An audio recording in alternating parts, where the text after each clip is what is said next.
por causa dessa lei da misoginia aí, ó. Pra ser preciso, eu tô aqui no shopping, Minas Shopping, aqui em Belo Horizonte, em BH. E vim trazer uma passageira aqui.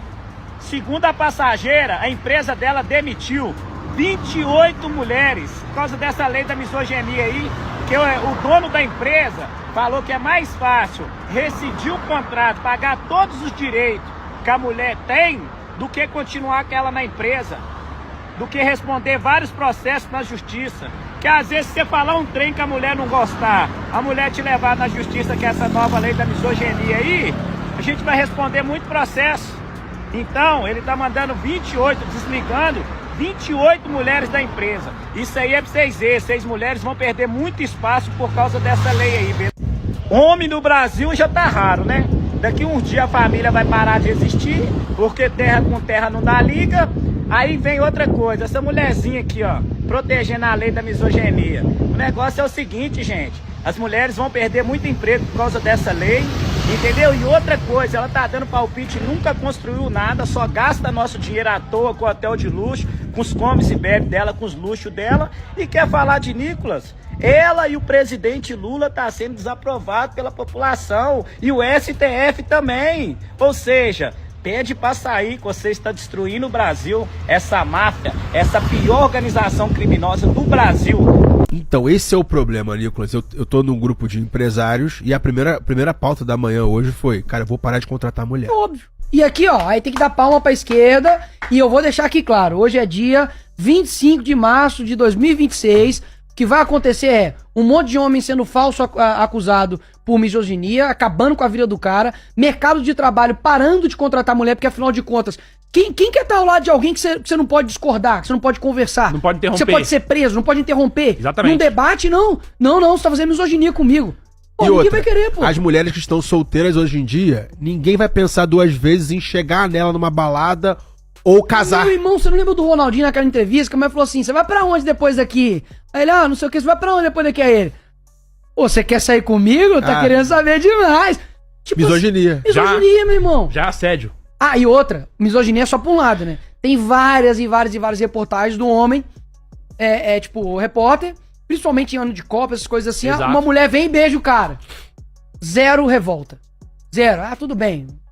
Agora, quando é com mulher, meu irmão, o mundo acaba. O mundo acaba. Então, tipo assim, pô, mas sabe o que é, cara? Que eu fico, entre aspas, assim, um pouco mais tranquilo aqui. A massa, cara, ela não amassa, tá? A massa, ela não chega nesse nível de estupidez. Quem ganha com isso, obviamente, é a feminista, sabe? Uma galera assim e tal. Porque a massa olha e fala assim, meu irmão, piada, pô.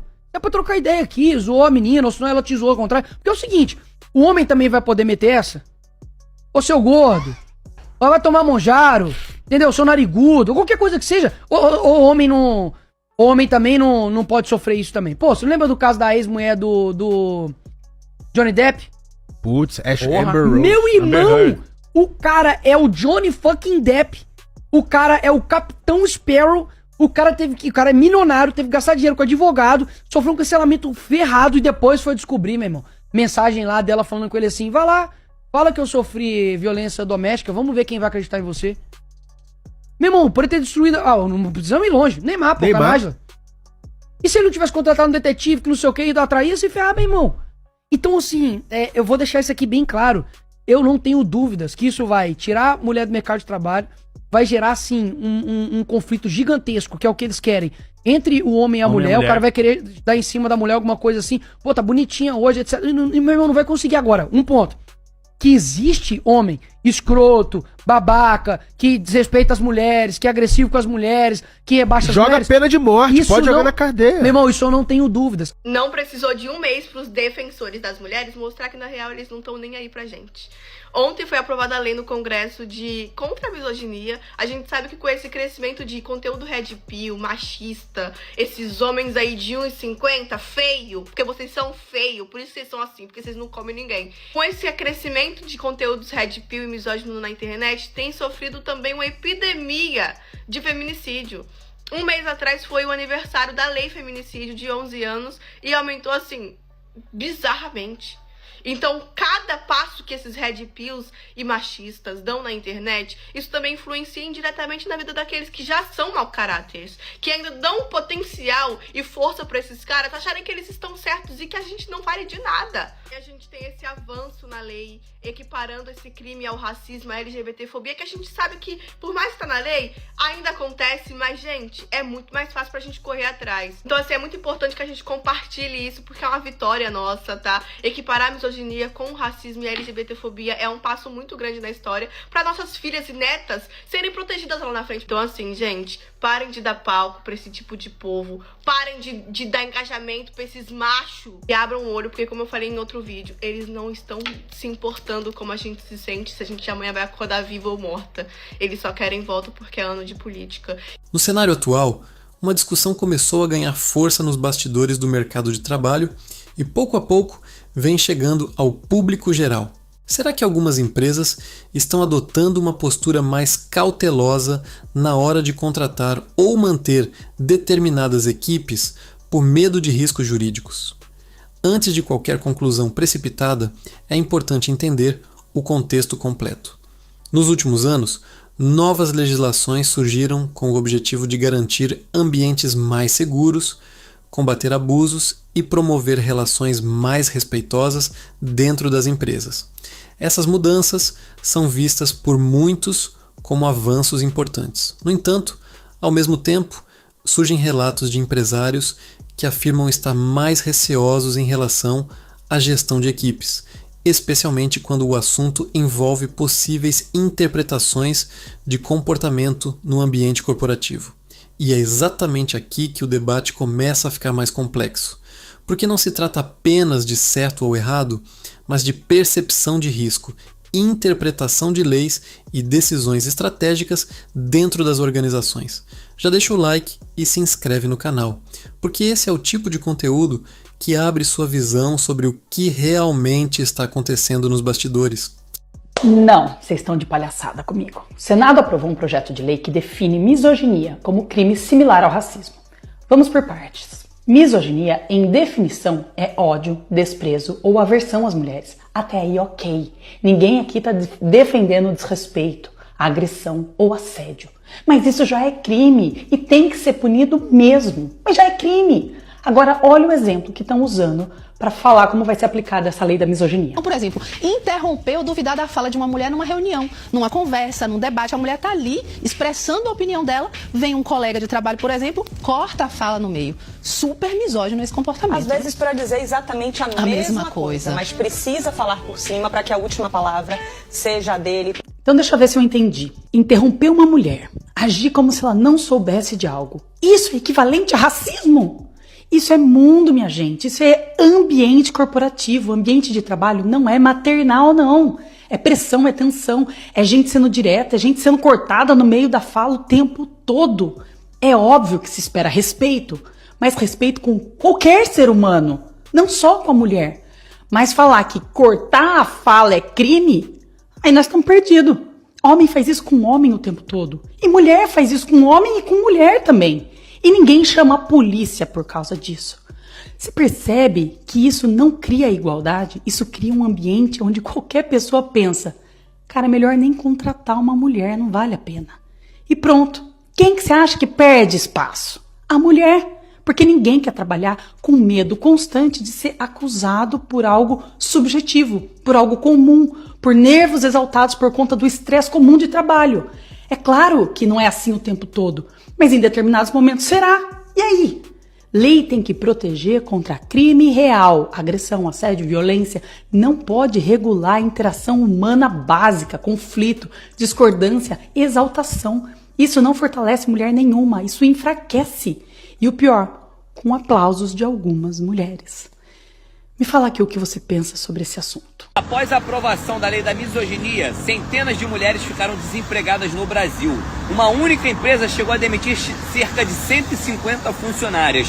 E segundo o relato dos patrões, sai mais em conta pagar todos os direitos delas do que responder criminalmente. Eu avisei, não foi por falta de aviso. É só não contratar mulher. É isso que vai acontecer. Ninguém mais vai querer saber de mulher para absolutamente nada. Empresa não vai querer mulher. Por quê? pode dar BO pro patrão. Ele vai falar alguma coisa que ela vai interpretar como ofensa e vai falar que é misoginia. Ninguém vai querer mais paquerar a mulherada. Por quê? Você olha diferente, já vai achar que tá sendo assediada. Discussão entre casal, marido e mulher. Se a mulher for daquelas bem maléficas mesmo, vai fazer o quê? Vai pegar a fala dele, vai lá na delegacia e vai dizer assim, ó, ai, meu marido foi misógino comigo, mandou eu lavar a louça, eu me senti ofendida. Parece brincadeira, né? Mas é isso que vai acontecer. Meus amigos, preparem-se. Se isso for aprovado na Câmara dos Deputados, que eu acredito que não, a mulherada vai perder espaço em tudo que é lugar. E aí sim, podem ficar se fazendo de vítima, ficar se fazendo de coitadas, que não vai adiantar. Porque homem nenhum vai querer ser criminalizado porque ele interpretou errado uma fala dele. Essa é a verdade. Se quiserem mesmo proteger as mulheres, aumenta as penas para os bandidos. E uma empresa foi condenada porque demitiu todas as mulheres e contratou homens para trabalhar no lugar. O caso aconteceu com uma empresa de resgate e enfermagem. E essas 11 mulheres que foram demitidas tiveram a contratação subsequente de 19 homens em seu lugar. As mulheres, antes de serem demitidas, os homens estavam concomitantemente fazendo treinamento com elas. E aí ficavam muitas vezes, porque só eles sabiam, de piadinha. Você ainda tá aqui? Nossa, o que você tá fazendo aqui? E aí, logo em seguida, elas foram demitidas. Do quadro de funcionários de 42 pessoas, só 3 homens nesse período foram demitidos. E o restante foram todas mulheres. A empresa ainda tentou alegar que precisava capacitar essas pessoas, esses trabalhadores, para fazerem 2 atividades diferentes e que por isso demitiram as mulheres e contrataram os homens e capacitaram esses homens para essa atividade. A desculpa não colou e a empresa foi condenada ao pagamento de R$5.000 para cada mulher que foi demitida nessa atitude discriminatória. Eu sei que muitas vezes você tem vontade de trocar as mulheres pelos homens porque mulher engravida, porque mulher tem licença maternidade, acompanha mais os filhos, porque agora só pode trabalhar de domingo quinzenal, por todos esses motivos. Mas fazer isso é um ato discriminatório e a empresa pode sofrer consequências como essa empresa sofreu. Mas isso não. Melhor saber por mim do que pelo juiz. Em diversos relatos que circulam em fóruns empresariais e entrevistas discretas, gestores afirmam que o ambiente corporativo mudou drasticamente. Segundo esses relatos, não é necessariamente uma questão de preferência, mas sim de segurança jurídica. Muitos empresários dizem que hoje precisam documentar absolutamente tudo, desde conversas simples até decisões internas, para evitar qualquer tipo de problema futuro. Esse excesso de cautela, na visão deles, acaba impactando diretamente a forma como contratam, promovem e até demitem funcionários. Vale destacar que essas são percepções e não uma regra geral, mas o fato de existirem já mostra que algo mudou no comportamento de quem toma decisões dentro das empresas. Ao mesmo tempo, especialistas em direito do trabalho afirmam que a legislação não tem o objetivo de prejudicar nenhum grupo, mas sim de proteger direitos fundamentais. Ou seja, existe um choque entre intenção da lei e interpretação prática no dia a dia corporativo, e isso gera insegurança em ambos os lados. Outro ponto que chama a atenção é a mudança na cultura empresarial. Empresas que antes tinham ambientes mais informais agora estão adotando políticas rígidas de conduta, treinamentos obrigatórios e protocolos detalhados para qualquer tipo de interação entre colaboradores. Isso inclui desde reuniões até comunicação por mensagens. Para alguns gestores, essa transformação é positiva e necessária.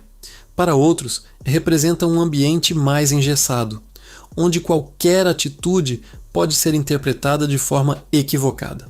Esse tipo de percepção faz com que algumas empresas passem a tomar decisões mais conservadoras, evitando situações que possam gerar dúvidas ou conflitos no futuro. Não significa necessariamente exclusão ou discriminação, mas sim uma tentativa de reduzir riscos. E é exatamente essa linha tênue entre precaução e consequência que está sendo debatida atualmente.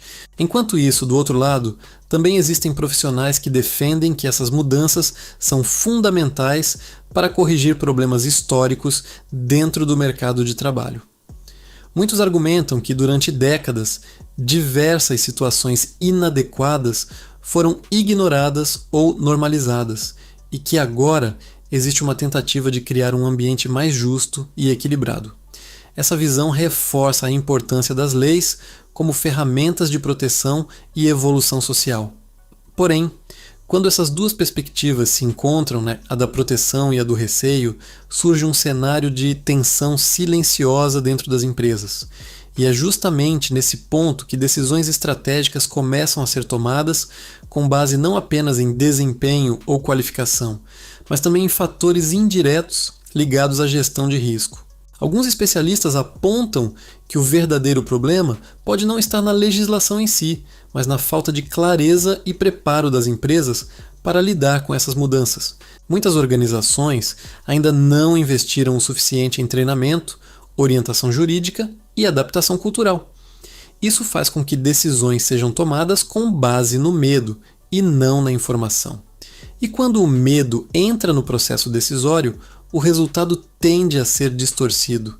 Empresas bem estruturadas, com políticas claras e suporte jurídico adequado, conseguem lidar melhor com essas questões sem precisar alterar drasticamente suas estratégias de contratação. Ou seja, o impacto não é uniforme e depende muito da forma como cada empresa se adapta ao novo cenário. No meio disso tudo surge uma pergunta importante. O mercado está passando por uma fase de ajuste ou estamos diante de uma mudança permanente na forma como as relações profissionais são construídas? Ainda é cedo para afirmar com certeza, mas tudo indica que estamos vivendo um período de transição. Assim como já aconteceu em outras épocas com diferentes leis e transformações sociais, o mercado tende a encontrar um equilíbrio ao longo do tempo. Até lá, é natural que existam excessos, interpretações divergentes e decisões baseadas em cautela. O importante é entender que esse é um processo em evolução, onde diferentes interesses e visões estão sendo ajustados gradualmente. À medida que essa transformação continua acontecendo, um fator começa a se destacar cada vez mais: a adaptação estratégica. Empresas que entenderam rapidamente o novo cenário passaram a investir em compliance, comunicação interna e treinamentos constantes, criando ambientes mais transparentes e organizados. Essas empresas não apenas reduziram riscos, como também conseguiram manter a produtividade e o crescimento sem grandes impactos negativos. Por outro lado, organizações que demoraram a se adaptar acabaram tomando decisões mais defensivas, muitas vezes baseadas em receios e interpretações superficiais das regras. Esse contraste mostra que o problema não está necessariamente na existência de normas mais rígidas, mas sim na forma como cada empresa escolhe lidar com elas. E isso muda completamente o jogo, porque quem se prepara melhor tende a sair na frente, enquanto quem age por impulso pode acabar prejudicando a própria estrutura a longo prazo. Outro ponto que começa a ganhar relevância é a profissionalização das relações dentro das empresas. Conversas que antes eram informais agora passam a ser registradas, decisões são documentadas e processos internos ficam mais claros. Isso pode parecer um excesso no primeiro momento, mas também cria um ambiente onde tudo fica mais transparente e menos sujeito a interpretações equivocadas. Ao mesmo tempo, essa mudança exige maturidade tanto de gestores quanto de colaboradores. A comunicação precisa ser mais objetiva, o comportamento mais consciente e as decisões mais bem fundamentadas. Esse novo padrão pode até reduzir conflitos no futuro, mas no presente ele ainda causa estranhamento, principalmente em empresas que sempre funcionaram de maneira mais flexível.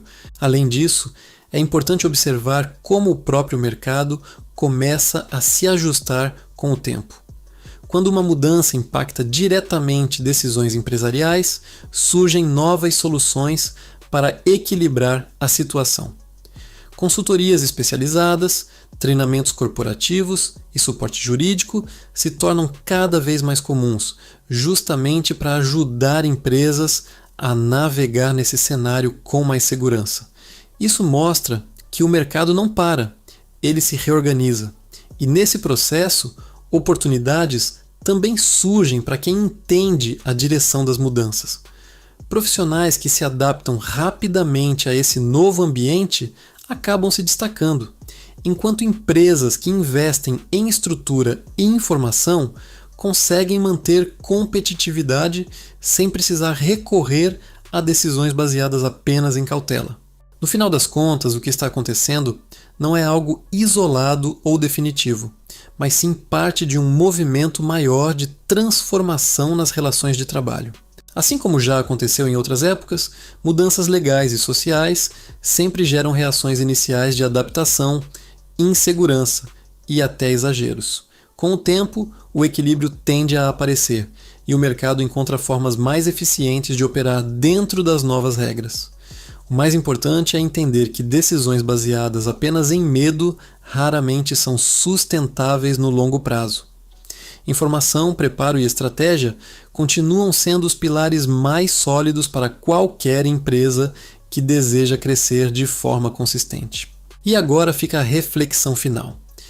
Será que estamos presenciando um momento de ajuste natural ou o início de uma mudança mais profunda no comportamento das empresas?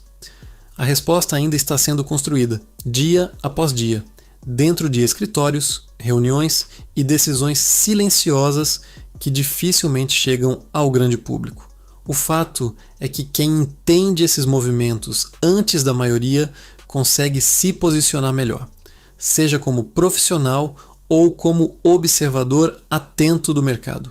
Então, se você quer continuar por dentro desses temas que poucos explicam com clareza, já se inscreve no canal, ativa o sino e acompanha os próximos vídeos, porque o que está acontecendo agora pode definir o futuro das relações de trabalho nos próximos anos.